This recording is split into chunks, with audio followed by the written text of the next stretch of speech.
بەڕێز ئەحمەد عەبدولخالق بەڕێوەبەری بانکی جیهان لە هەولێرەوە لەگەڵم دەبێت. بەڕێز ئەحمەد ئەم کاتت باش. من ئاماژەم بە کورتی بە سوودەکانی پرۆژێ هەژماری من کرد، بەڵام ئەمێ بزانم کە بانکەکان لە هەرێمی کوردستان چۆن سوود لەم پرۆژەیە وەردەگرن و چۆن سوود و خزمەت بە هاوڵاتیان دەگەێنن. ئەو کاتت باش خاتون کاتی بینەرانی بەڕێز باش، لە ڕاستیدا جەنابتان راپۆرتێکی ئەوەندە پوختەتان پێشکەش کرد، خۆ هیچتان جێ نەهێشت، هەموو شتەکانتان باس کرد دەستان خۆش بی. بەڵام پێشەچیە من حەز دەکەم زۆر سوپاسی حکوومەتی هەرێمی کوردستان بکەم بۆ ئەو پرۆژەیە و سوپاسی خودی جەنابی سەرۆک وەزیران بکەم کە ئەوە لە ڕاستیدا دەبێتە هۆی گۆڕینی سیستەمی دابەشکردنی موچە لە هەرێمی کوردستان. سەبارەت بە سوودمەندبوونی بانقەکان لەو شتا، وەڵڵاهی ئەمە یەک لەو بانقانەیە کە خۆشحاڵین بەشدارین لەو پرۆژێ و جێبەجێی دەکەین. بانقەکان لە چەندین ڕێگا سوودمەند دەبن لەو پرۆژەیە، لەوەی کە مشتریان با بڵین سەوداکاریان زیاد دەبی و ئەوانەش لە ڕێگای کارتەکانیان یان هەژمارەکانی خۆیان دەتوانن کاری ڕۆژانەی خۆیان ڕاپەڕێنن.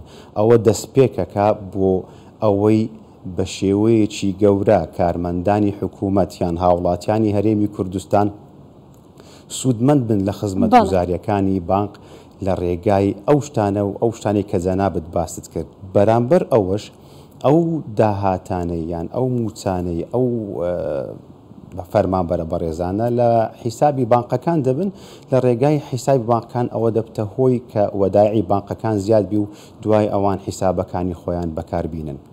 بۆ نمونە ئێستا بانکی جیهان کە بەڕێز بەڕێوەبەری بانکی جیهانی چۆن هاوڵاتیان دەتوانن ئاگادار بن کە موچەکانیان پێگەیشتووە، ئەم کارتە چۆن بەدەستی ئەوان دەگات، ئامێرەکانی ڕاکێشانی پارەلای ئێوە بەردەستن ئێستا بۆی کە هاوڵاتی بتوانێت ئەوانەی کە هەژماری منیان هەیە سوودمەند بن لێی.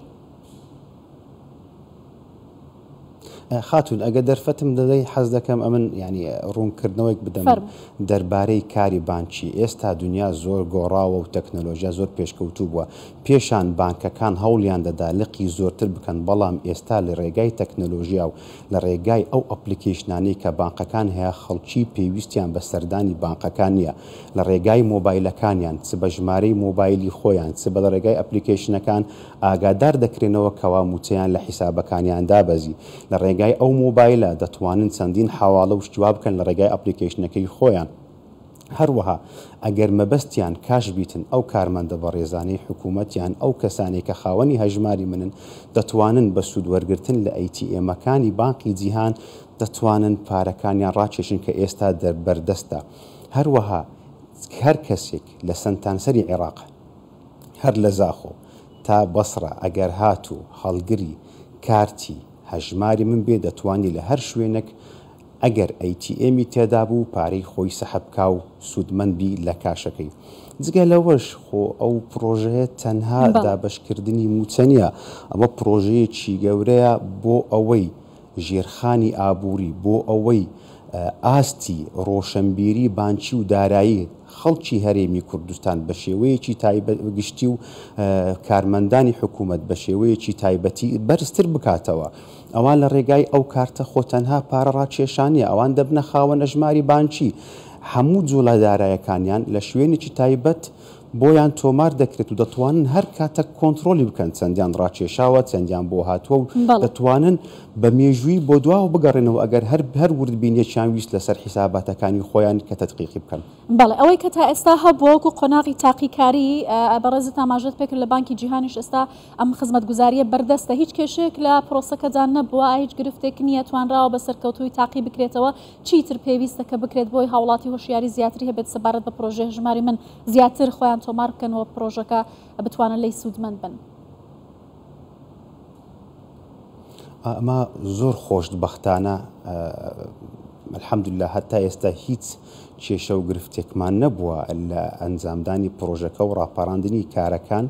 هەروەها ئەو کارمەندانە یاخود ئەو خاوەنە ژمارانە تا ئێستا هیچ کێشەیان توش نەبووە. ئەو شتانەی کە پێویستە هۆشیاری بانکی ئێستا لێرە لەو مەرحەلەیە یان با لەو قۆناغە زۆر موهیمە. ئەو کەسانەی کە خاوەنی ئەو ئەژمارن کە ئەپلیکیشنەکان و کە شێوازی بەکارهێنانی داهاتی خۆیان و موچەکانی خۆیان بەردەست دەبی ئەوان دەزانن تا چەند ئێستا دەتوانن بە ئاسانی و بە فراوانی داهاتەکانی خۆیان بجوڵێنن و ئیشەکانی خۆیان پێڕاپەڕێنن. ئەوەی پێویستمانە بۆ داهاتوو ئێستا کارمەندەکانی حکوومەت فەرمانبەرانی حکوومەت ناوی خۆیان تۆمار دەکەن لەو پرۆژەیە لە داهاتوویەکی نزیکدا کە قۆناغی لایڤی پێدەڵێن ئێستا ئەمە پاشەوەی پایلۆت تەواو بوو ئەوان دەتوانن لە هەموو خزمەتگوزاریە بانقیەکانی کە ئێستا ئامادەیە و لە هەموو بانقەکان هەیە دەتوانن سوودمەند بن لێ و ئەمەش وەکو بانک کە بەشێکین کە ئەو پرۆژەیە جێبەجێ دەکەیت. ڕاستیدا ئەوە بەڵێ ئەو کەسانی کە موچەخۆر یا فەرمانبەریش نەبن دەتوانن بە پێ و مەرجانە هەژماری من بکەنەوە و سوودمەند بن لە ڕێی بانکەکانەوە. بەڵام ئەگەر هاوڵاتیەک نیشتەجێ هەرێمی کوردستان بێت، هاوڵاتی هەرێمی کوردستان نەبێت، لە دەرەوەی هەرێمی کوردستان هات بێت، هاوڵاتی بیانی بێت، ئەویش دەتوانێت سوود لە هەژماری من وەربگرێت؟ هەر کەسێک هەژماری بانکی هەبیت و خاوەن هەژماری بانقی بی و خاوەن ئەو کارتەبی دەتوانی سوودمەند لە خزمەتگوزاریە بانقیەکان بێتن. خاتون تەنها لە ناوەوەی هەرێمی کوردستان ناوەوەی وڵات سوودمەند نابی لەو کارتە، لە دەرەوەی وڵاتش دەتوانی سوودمەندی لەو کارتە. خۆ جەنابەت ئێستا ئەگەر دەبینی بانقەکان بە شێوەیەکی گشتی قەرەباڵغیان پێوە دیارە خەڵکانێکی زۆر هاوڵاتی ئاسایی هاتوون حیساب لە بانقەکان دەکەنەوە بۆ ئەوەی سوودمەند بن لەو حیسابە. بۆ نمونە کە کاتی جەنابەت لە دەرەوەی وڵات ئەو کارتە بەکاردێنی خۆ نرخێکی گۆڕینەوەی دۆلاری جیاواز لەوەی ئێستا لەو نرخە باوەی کە لە بازارەکان هەیە وەردەگری بەوە زۆر سوودمەند دەبی ڕێژەیەکی باش لە هەڵگری ئەو کارتە و خاوەنی ئەو هەژمارە دەبیتن. بەڵێ بەڕێز ئەحمەد عەبدولخالق بەڕێبەری بانکی جیهان زۆر سپاس لە هەولێرەوە لەگەڵ کوردستان 24 بووی.